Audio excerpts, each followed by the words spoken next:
As pessoas são tão orgulhosas de seus nomes que elas tentam perpetuá-los a qualquer custo. Até o velho e calejado fanfarrão P.T. Barnum, o maior apresentador de sua época, triste porque não teve nenhum filho para continuar o nome da família, ofereceu ao seu neto, C.H. Seeley, $25 mil se ele adotasse o nome de Barnum Seeley. Por muitos séculos, nobres e magnatas financiavam artistas, músicos e autores para que os seus trabalhos artísticos fossem dedicados a eles. Bibliotecas e museus devem as suas mais ricas coleções a pessoas que não podiam suportar o fato de que os seus nomes pereceriam da memória da sua raça. A Biblioteca Pública de Nova York tem as suas coleções Astor e Lenox. O Metropolitan Museum perpetua os nomes de Benjamin Altman e J.P. Morgan. E quase todas as igrejas são embelezadas por vitrais comemorando os nomes dos seus doadores. Muitos prédios da maioria das universidades levam os nomes dos doadores, que contribuíram com grandes somas em dinheiro para obter essa honra. A maioria das pessoas não se lembra de nomes, pelo simples motivo que não dedicam o tempo e a energia necessários para concentrar, repetir e gravar nomes indelevelmente em suas mentes. Eles inventam desculpas, ou eles estão muito ocupados. Mas eles provavelmente não estavam mais ocupados do que Franklin D. Roosevelt. E ele dedicou tempo para lembrar e recordar até o nome dos mecânicos que ele encontrava. Aqui está uma ilustração. A organização Chrysler construiu um carro especial para o Sr. Roosevelt, que não conseguia usar um carro normal porque as suas pernas eram paralisadas. W. F. Chamberlain e um mecânico o entregaram na Casa Branca. Eu tenho à minha frente uma carta do Sr. Chamberlain, relatando as suas experiências. Eu ensinei ao presidente Roosevelt como operar um carro com vários dispositivos fora do comum, mas ele me ensinou muito sobre a arte de lidar com pessoas. Quando eu passei pela Casa Branca, o Sr. Chamberlain escreveu, o presidente estava extremamente alegre e bem-humorado. Ele chamou-me pelo meu nome, fez-me sentir muito confortável e impressionou-me particularmente pelo fato de que ele estava vitalmente interessado nas coisas que eu tinha para mostrar e contar-lhe.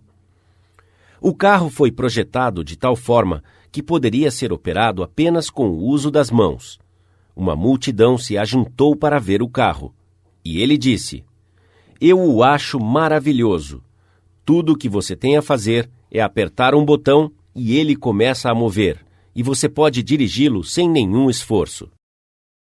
Eu o acho fantástico, não sei o que o faz mover.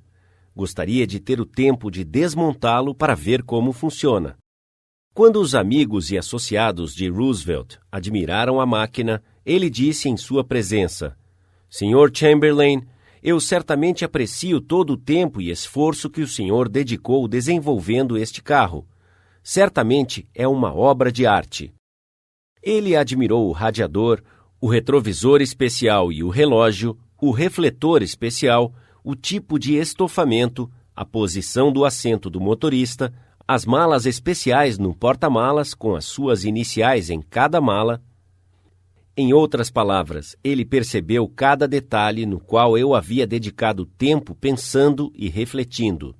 Ele fez questão de apresentar as várias peças de equipamento para a Sra. Roosevelt, a Srta. Perkins, a ministra do Trabalho e a sua secretária.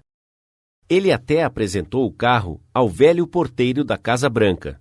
George, você deve ter um cuidado especial com estas malas. Quando a aula de direção acabou, o presidente virou-se para mim e disse, Bem, Sr. Chamberlain, faz 30 minutos que a diretoria do Banco Central está me aguardando. Eu acho melhor eu voltar ao trabalho. Levei um mecânico comigo à Casa Branca.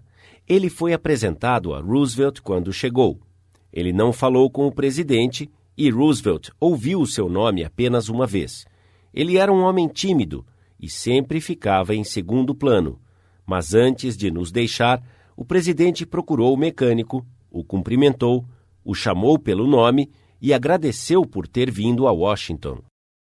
E não havia nada de superficial em seu agradecimento. Ele foi sincero no que dizia. Eu senti isso. Alguns dias após retornar a Nova York, eu recebi uma foto autografada pelo presidente Roosevelt e um pequeno bilhete de agradecimento, novamente expressando a sua apreciação pela minha assistência. Como ele encontrou tempo para fazer isso é um mistério para mim. Franklin D. Roosevelt sabia que uma das formas mais simples, evidentes e importantes de obter boa vontade era lembrar-se dos nomes e fazer as pessoas se sentirem importantes. Mas quantos de nós fazemos isso? Metade do tempo nós somos apresentados a um estranho, passamos alguns minutos conversando e não conseguimos nem ao menos lembrar-nos do seu nome quando nos despedimos dele. Uma das primeiras lições que um político aprende é essa: recordar-se do nome de um eleitor é conquistá-lo, esquecê-lo significa perdê-lo. E a capacidade de lembrar-se de nomes é tão importante nos negócios e nos contatos sociais quanto na política.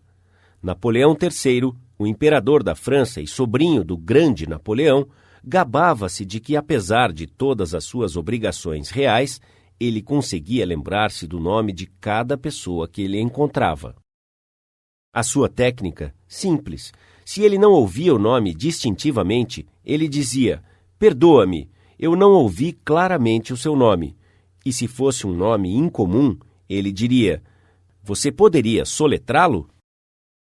Durante uma conversa, ele se esforçava em repetir o nome diversas vezes e tentava associá-lo em sua mente com as características da pessoa, a sua expressão e aparência geral. Se a pessoa fosse importante, Napoleão se esforçava ainda mais. Assim que a Sua Alteza Real estivesse sozinho, ele escrevia o nome num pedaço de papel, concentrava-se nele, gravava-o seguramente em sua mente e depois rasgava o papel. Desta forma, ele tinha uma impressão visual, bem como uma impressão auditiva. Tudo isso leva tempo, mas boas maneiras, disse Emerson, são feitas de pequenos sacrifícios. A importância de lembrar e usar nomes não são apenas prerrogativas para reis e diretores executivos. Funcionam para todos nós. Ken Nottingham, um funcionário da General Motors em Indiana, geralmente almoçava no refeitório da empresa. Ele percebeu que havia uma senhora atrás do balcão que estava sempre com o rosto carrancudo. Ela havia passado 2 horas fazendo sanduíches e eu era apenas mais um sanduíche para ela. Falei-lhe o que eu queria. Ela pesou o presunto numa pequena balança, depois ela me deu uma folha de alface, algumas batatinhas e os entregou a mim. No dia seguinte, enfrentei a mesma fila, a mesma senhora e o mesmo rosto carrancudo. A única diferença que percebi foi o seu crachá. Dei um sorriso e disse: "Oi, Eunice", e depois disse a ela o que eu queria. Bem, ela esqueceu-se da balança, encheu o meu prato de presunto, deu-me 3 folhas de alface e caprichou nas batatinhas, tanto que estavam caindo do meu prato. Nós devemos estar cientes da mágica contida num nome, e percebi que este item é completa e inteiramente de propriedade da pessoa com quem estamos lidando, e mais ninguém. O nome é que distingue um indivíduo. Ele torna a pessoa singular entre todas as outras. As informações que estamos compartilhando ou o pedido que estamos fazendo se tornam especiais quando abordamos a situação com o nome do indivíduo. Desde a garçonete ao executivo sênior, o nome fará mágica quando nós lidarmos com os outros. Princípio 3. Lembre-se que o nome de uma pessoa é o som mais doce e mais importante em qualquer idioma para aquela pessoa.